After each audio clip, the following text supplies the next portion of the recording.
I'm not very big into shooter games, and I'm also not really big into competitive multiplayer games. The exception to both of these is Splatoon, and I very much find myself enjoying Splatoon 2 for the Nintendo Switch. Full disclosure, Nintendo did provide to me a digital version of this game for review purposes, though I ended up going out and buying a physical one myself. Now, if you completely missed out on Splatoon 1 for the Wii U, your goal as an Inkling, or Squid Kid, is to blast everything you see with vibrant colored ink.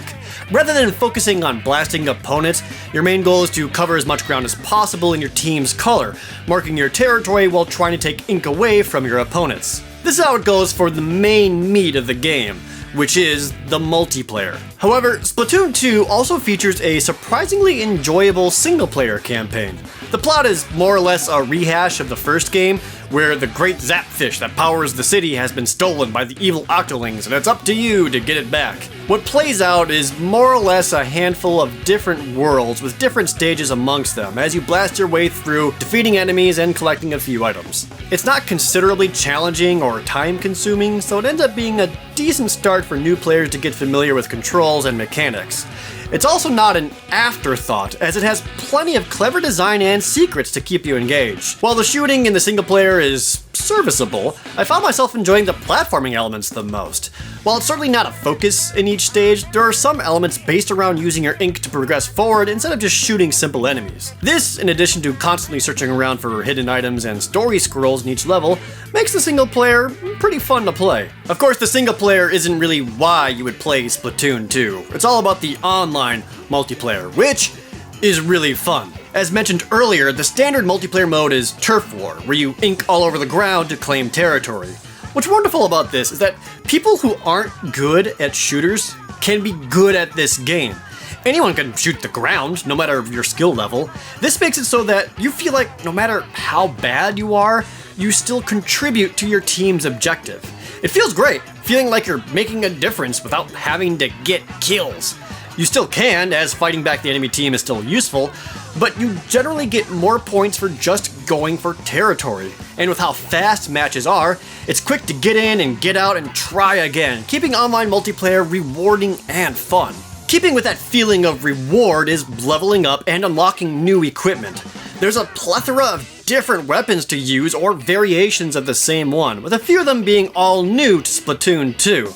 In addition, the clothing you wear has small perks that enhance you. With a steady supply of cash generously handed out for playing, you can buy all kinds of new equipment and change them out as needed based on fashion or functionality. Honestly, this might be my favorite aspect, mostly because all the different clothing is awesome. I love the amount of customization and different fashion you can choose from. It is a bit disappointing when your favorite shirt randomly gets a perk that you don't want, but there's so much variety that's easy to find one that you can stick with. The biggest annoyance is that you can't change your equipment in between rounds in online multiplayer. You have to back completely out, change whatever it is you want to, and then rejoin. This gets cumbersome and makes it that much more difficult to stay in the same lobby as the people on your friends list. Alongside the normal multiplayer mode are the much more competitive ranked modes.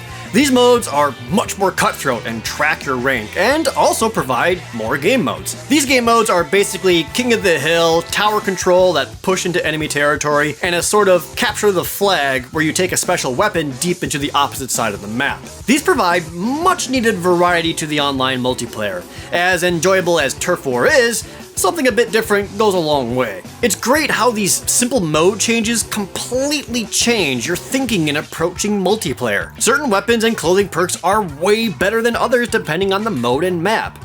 I've enjoyed this sort of meta gaming, figuring out what works best for what. Unfortunately, you can't form teams with friends in ranked online multiplayer until you reach a certain rank, which unlocks the league mode. Considering how much of a crawl it is just to rank up, it's a bit of a frustration that we can't play together immediately. Even more frustrating is that these modes and maps for all the online multiplayer modes are on a rotation every 2 real-life hours. I don't mind this for the casual Turf War mode. With how quick matches are, I never got sick of the 2 maps available at that time, and I found myself becoming more proficient in them each game. But for the ranked modes, after I got sick of always losing in tower defense, I wouldn't be able to play the other modes until after so much time has passed. The best new addition to Splatoon 2 is Salmon Run. This is essentially a cooperative horde mode where you have to survive against waves of enemies. You're tasked with taking out constant enemies while defeating bosses that drop eggs, which must be grabbed and returned to a randomly placed basket.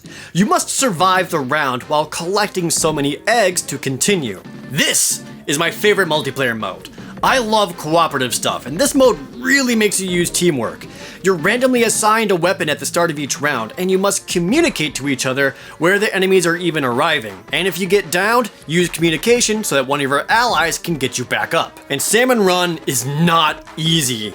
It's very easy to get overwhelmed with multiple boss enemies showing up at once or having a hard time getting eggs back to the basket. Although there's only a few total maps for this mode, the maps themselves can go through multiple permutations. Every playthrough can be different, and I love the challenge of it.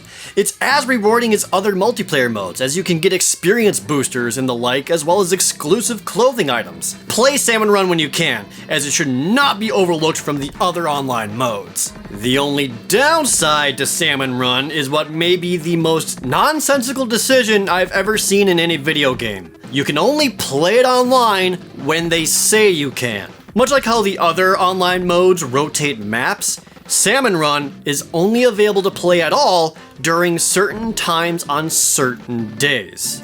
You can do it whenever through local wireless multiplayer, but online, it's only when they say so. I will never understand this, and I hope this is something they fix in the future. Overall, Splatoon 2 is an iterative installment with a few minor upgrades and just enough new stuff to warrant a sequel. The online multiplayer is just as strong as it was before, with a solid single player to back it up, and the excellent Salmon Run mode, when you're allowed to play that. Splatoon 2 earns an 8 out of 10. If you're someone who's been waiting to get a Nintendo Switch until it had more games available for it, I think this marks the time where you start looking for one. It's one of those games that I think should be in every Switch owner's library and is easy to recommend.